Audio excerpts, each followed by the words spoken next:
time for critical thinking. And what do you have for us? Well, this week critical thinking is on incentives. And there was a study conducted that asked people if they would have a nuclear waste dump in their community, and the results were quite surprising. The answer was 50% of the people, That is surprising. half the people said, we'll take it. Where our civic, they asked deeper into the question, they said it's civic responsibility. Somebody's got to have it.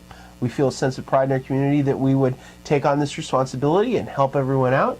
And I was quite surprised at that because they can have it as far as... That's right. If they want it in their Yeah, they can have community, it. That's go fine. ahead. Yeah, I'm sure Yours. that's what the other 50% were saying. But the interesting thing was there was another study about a different community, and they asked them if they would take a nuclear waste site in their community if they were paid 6 weeks' salary. And the results were very much different, very different. What were they? There was only 25% of the people, when given the incentive of civic responsibility and pride of your community and so on, and 6 weeks' salary, said that they would accept it. So half the people that would have accepted it for free wouldn't accept it if you paid them 6 weeks' salary. All of a sudden they started balancing it. It's like, only that much money? That's right. That's not worth it? That's right. My pride's worth a lot. My pride's worth, my civic responsibility and my feeling of doing something good is worth a lot. 6 weeks' salary is not worth very much, and I certainly wouldn't trade it for a nuclear waste site next to me. So the key here, of course, is that the two incentives aren't better than one, and the two incentives are different. One is responsibility, pride, kind of an honor kind of thing, and the other one is just monetary. It's just money. So, I've had a lot of pro bono work. I do a lot of work for free, and a lot of times people, I'll do something for them, and they go, "Oh, here, let me give you some money." And I'm like, no, don't give me money. And I don't tell them really why, but the real reason is why, because I know they'll give me like $30.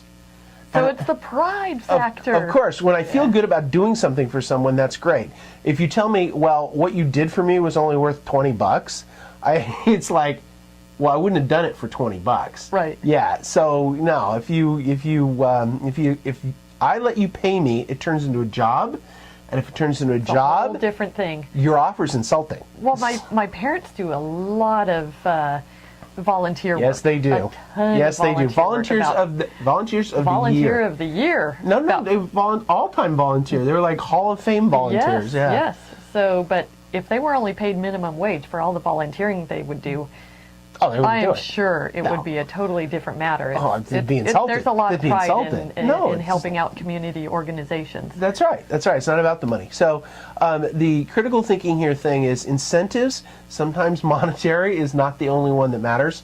So be thinking about what other incentives are out there. And what's the takeaway? The takeaway is appealing to someone to do the right thing can be far more powerful than trying incentives to buy them.